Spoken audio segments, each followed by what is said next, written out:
जय शिवराय मित्रांनो. आज आमच्या आई आणि तात्यांच्या लग्नाचा वाढदिवस होता. तो आम्ही कसा साजरा केला, काय काय केले हे नक्की बघा शेवटपर्यंत. आणि चॅनलला सबस्क्राईबसुद्धा लगेच करा. सगळ्यात आधी आम्ही तात्यांना घेऊन कपड्याच्या दुकानात गेलो. त्यांच्या आवडीचा एक त्यांना ड्रेस घेतला. नंतर आम्ही केक घेण्यासाठी गेलो. आज घरी स्पेशल मेनू पनीरची भाजी होती. त्यामुळे धनश्रीने पण पनीर घेतले. तिला त्यामुळे घेऊन आलो होतो. नाहीतर मी गेल्यावर नुसतं हे आणा ते आणा चालू होतं. माईला इथेच केक कापून खावं असं वाटत होतं. ए चल चल तिला चल केक नको काय खायला आता. लय आवडतो. पुण्यावरून येतानाच आईला साडी घेऊन आलो होतो. माईचं आल्यापासून चाललं होतं, देऊ का आजीला साडी, देऊ का? केक कापायचा होता म्हणून समर्थ हळूच चांगले कपडे घालत होता.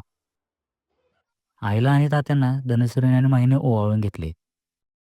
माईनेच केक आणून पुढे ठेवला. तिला केक बघण्याची लय घाई झालेली आणि खायची सुद्धा. नंतर शीतलने ओवाळून घेतले. पण माई केक पडेल म्हणून लक्ष ठेवत बसली होती. आई आणि तात्यांची जन्मतारीख माहीत नसल्यामुळे त्यांच्या लग्नाचा वाढदिवस आम्ही न चुकता साजरा करतोच. केक कापून झाला, दोघांनी पण एकमेकांना भरवला. मी पण दोघांना भरवून घेतला. धनश्रीचं आणि माझं लय दिवसापासून ठरलं होतं, दोघांना काहीतरी खास द्यायचं. आईने पण सगळ्यांना केक चारला. फक्त आमच्या गोड भाच्याला नाही चारला. तो 2 वर्षांनी आमच्या पुढं असणार खायला, जसं आता माहीचं आहे तसं. मला वाटत होतं केकचा एक पीस आणून माही पप्पाला देईल, पण नाही ना. पण मला तनुश्रीने भरवला. ॲनिव्हर्सरी सेलिब्रेशन छोटं का होईना छान झालं. सर्व झाल्यावर सर्वांचा सेल्फी घेतला आणि थोडेसे आमचे पण फोटो काढले.